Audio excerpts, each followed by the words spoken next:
Telah ku terima suratmu yang telah kau utus dahulu, ayat-ayat cinta dari cahayamu. Cuma pada hari ini kita akan ada temuan sedikit bersama pemimpin, yaitu saya memilih seorang pensyarah daripada jabatan syariah. InsyaAllah pada hari ini beliau akan berkongsikan sedikit pengalaman dan apa yang menarik tentang diri beliau. Okey, baik Ustaz. Assalamualaikum Ustaz. Assalamualaikum. Ustaz boleh cerita serba sedikit tentang datang dalam Islam. Baik, Assalamualaikum warahmatullahi wabarakatuh. Alhamdulillahirabbil alamin wassalatu wassalamu ala asyrafil anbiya'i wal mursalin sayyidina Muhammad wa ala alihi wasallam. Terima kasih kepada saudara kita. Baik, nama diberi Muhammad Hafiz Syafi'i. Sekarang menetap di Bukit Mahkota, Bani. Saya asal daripada Perak. Arif, berumur 30 tahun sekarang. Saya anak pertama daripada 5 orang adik-beradik. Ayah saya bekerja sebagai seorang pegawai polis dan ibu saya bekerja sebagai seorang jururawat. Bercerita berkaitan dengan latar belakang pendidikan saya. Saya mendapat pendidikan awal di Sekolah Kebangsaan Baganserai Perak.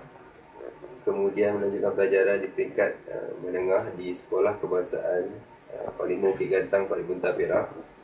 Kemudian saya melanjutkan pengajian saya di peringkat diploma di College Universiti Islam Antarabangsa Selangor dalam bidang syariah.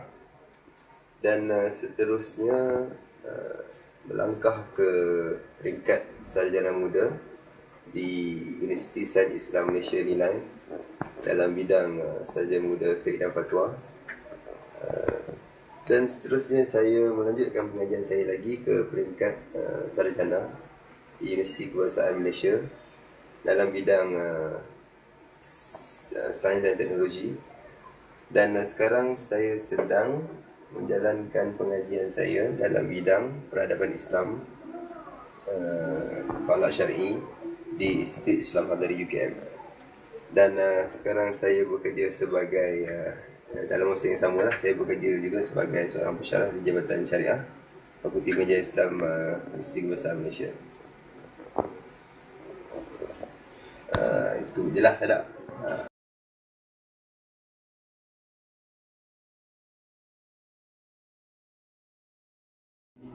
Cerita tentang latar belakang. Baik, untuk part yang kedua, saya minta Ustaz kongsikan faktor-faktor kejayaan Ustaz yang pernah Ustaz lalui sepanjang perjalanan dalam menuntut Islam. Faktor kejayaan ya. Pada pendapat saya, untuk kita menilai faktor kejayaan kita tu sukar sebenarnya. Tetapi apa yang boleh saya katakan di sini, untuk kita sebagai seorang pelajar, kalau kita nak berjaya, kita mesti ada beberapa faktor yang penting lah. Antaranya pada saya, yang pertama sekali kita perlu ada rasa tanggungjawab. Bila kita ada rasa tanggungjawab tu, insya-Allah kita boleh mengatur kehidupan kita dengan lebih baik. Tanggungjawab itu pada saya, yang saya amalkan, tanggungjawab itu terbagi pada dua. Yang pertama, tanggungjawab sebagai seorang pelajar, dan yang kedua ialah tanggungjawab sebagai seorang anak. Yang mana tanggungjawab sebagai seorang pelajar ini, dari aspek apa yang perlu kita tekankan ialah dari aspek kita punya hubungan kita dengan para guru ataupun para pensyarah, bagaimana kita menguruskan masa belajar kita dan sebagainya. Dan yang kedua ialah tanggungjawab dari sebagai seorang anak.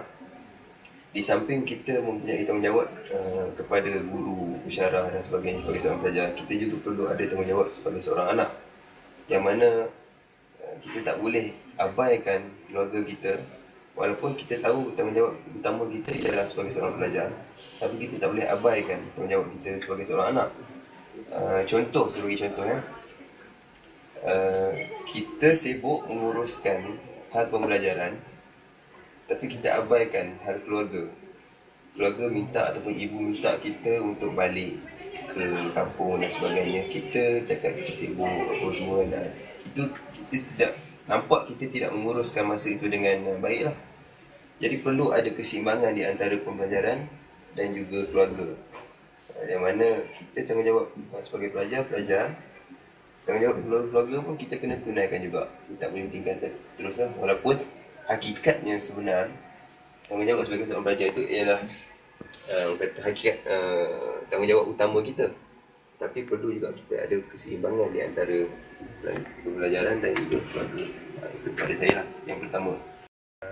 Faktor yang kedua ialah berkaitan dengan aspek disiplin diri, yang mana pada saya kira itu salah satu faktor yang penting juga selain daripada faktor tanggungjawab tu. Di mana bila kita ada rasa disiplin dalam diri tu, kita boleh menguruskan masa dengan baik, sama ada masa belajar ataupun masa dengan bersama keluarga lah. Saya bagi contoh, ini ada pengalaman saya ketika waktu saya belajar dulu lah, di mana saya menumpukan sepenuh perhatian kepada sesi perkuliahan itu, di mana ketika waktu sesi perkuliahan saya akan tumpukan sepenuh perhatian saya terhadap kuliah, dan apabila luar waktu kuliah saya tidak lagi terikat dengan belajar dan sebagainya, kerana saya ni waktu belajar dulu aktif berpersatuan.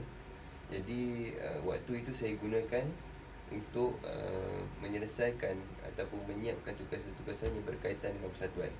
Jadi disebabkan ada orang kata keseimbangan di antara kuliah dan juga persatuan tu, jadi menjadikan benda tu lebih teratur dan juga terurus lah. Pada saya itu adalah dua faktor yang mendorong kepada kejayaan, bukan kepada saya lah, tapi mungkin kepada semua pelajar yang ni. Yang pertama ialah tanggungjawab, rasa tanggungjawab, dan yang kedua ialah dari segi disiplin tu. Baik, di samping itu kita tak lupa juga tanggungjawab kita kepada Allah SWT, kepada agama dan sebagainya, sembahyang, doa dan sebagainya lah. Itu tanggungjawab kita, tanggungjawab wajib yang perlu kita tunaikan selaku umat Islam. Dan dua faktor tadi yang saya ceritakan tadi adalah faktor tambahan bagi seorang pelajar untuk sekiranya dia untuk dia lah dalam kehidupan dia untuk berjaya.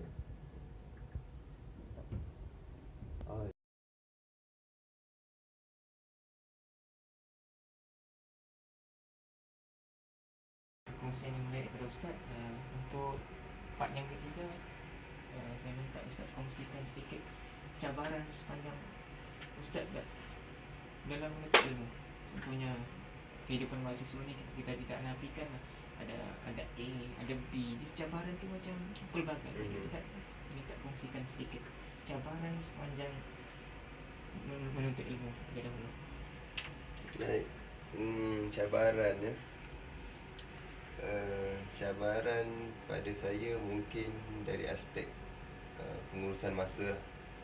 Disebabkan saya aktif pada ketika waktu belajar dahulu, dengan persatuannya, dengan kelabnya, dengan sukan, dan di samping tu kita kena belajar juga. Samping tu kita kena berkeluarga juga, dengan keluarga juga kan. Jadi benda-benda tu yang menjadikan kita punya masa tu agak terhad lah.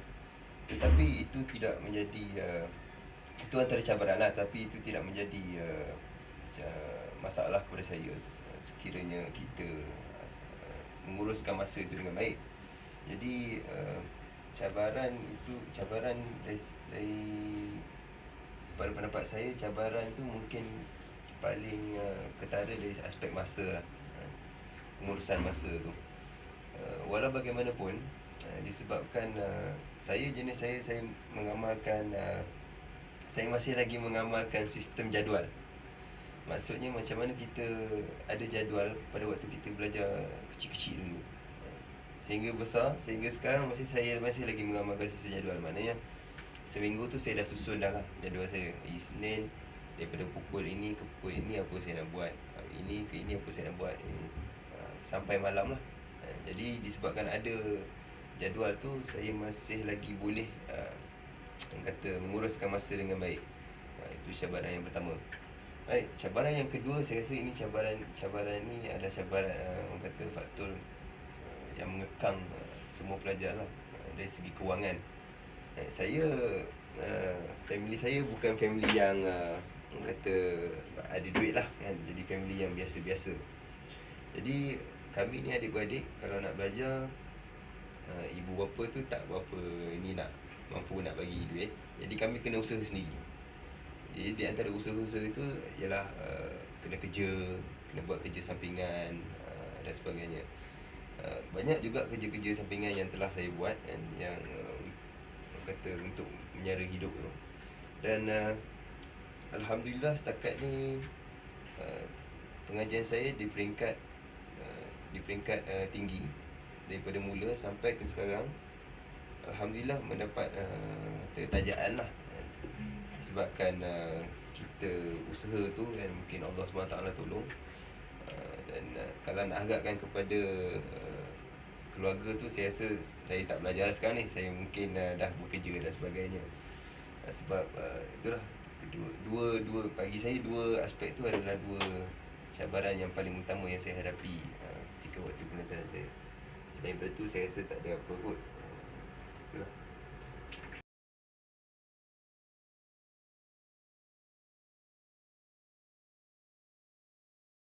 Kongsian yang sangat menarik dan pengajaran untuk kita semua lah. Okey, baik, untuk kita untuk ke bahagian seterusnya, kami berbesar hati untuk meminta sedikitlah harapan atau pesanan daripada Ustaz, terutama kepada kami semua sebagai siswa yang sedang menuntut ilmu, agar kami boleh menjadi bijak antara Ustaz ataupun bijak yang lain yang telah berjaya dalam bidang hidayah sendiri. Silakan Ustaz. Berkaitan dengan nasihat saya, bagi saya belajar itu adalah satu kata amalan yang mulia lah. Tak sia-sia sebenarnya kalau kita menyambung pelajaran ni. Jadi saya menggalakkan pelajar-pelajar untuk terus menyambung pengajian di peringkat ke peringkat yang lebih tinggi lah. Itu antara saya punya harapan lah. Disebabkan peringkat kata dunia sekarang memerlukan masyarakatnya untuk lebih mempunyai orang kata tahap intelektualan yang tinggi. Jadi persaingan tu sengit sekarang ni. Jadi saya rasa peluang para pelajar untuk menyambung pelajaran kini pun disokong oleh kerajaan. Tambah pula banyak bantuan-bantuan diberikan dan sebagainya. Lebih banyakkan membaca untuk para pelajar. Kalau kata ada peluang untuk sama belajar, teruskan dengan sama belajar. Di samping ada beberapa amalan yang perlu kita usahakan. Contohnya sebagai pelajar, kita jangan lupa untuk solat sunat duha. Okey, itu yang paling ni. Sebab solat sunat duha ni dia membuka pintu rezeki kita. Itu amalan, itu antara amalan yang sepatutnya para pelajar lakukan. Dan yang kedua yang saya amalkan ialah sejak daripada kecil lah. Sejak daripada saya mula menghafal itu pun atas arahan datuk saya, ayat 1000 dinar.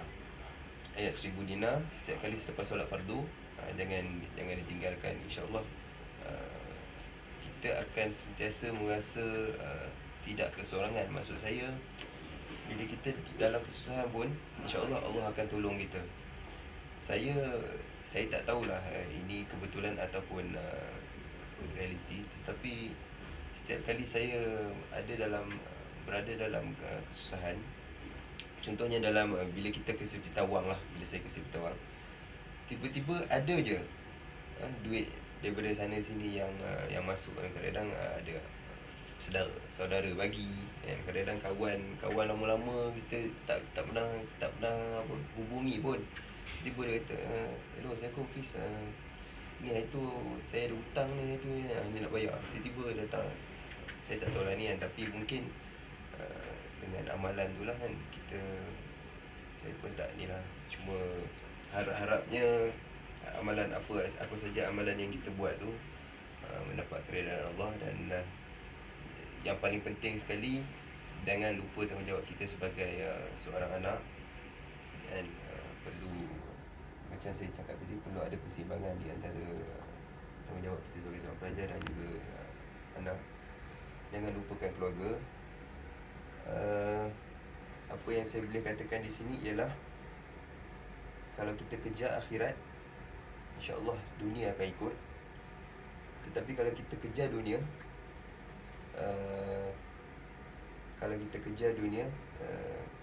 akhirat tu orang kata tak selalunya akan ikut. Itu saja pada ni daripada saya. Rasa itu je. Baik, syukur Alhamdulillah kita telah siap menunggu bersama pemimpin, dan apa yang Ustaz kongsikan merupakan satu tausiah ataupun satu peringatan yang sangat bermakna kepada kita. Jadi kesimpulannya, kita perlu langkah ke hadapan seperti apa yang Ustaz pesan tadi, teruskan selagi ada peluang. InsyaAllah apa yang penting, hubungan kita dengan Allah, hubungan kita dengan keluarga, dan apa yang penting, kita niat sesuatu itu adalah kerana Allah Subhanahu Wa Taala. Dan sekian, terima kasih. Sebalik langit yang gelap, tak terasa ini terlelap, dibuai dengan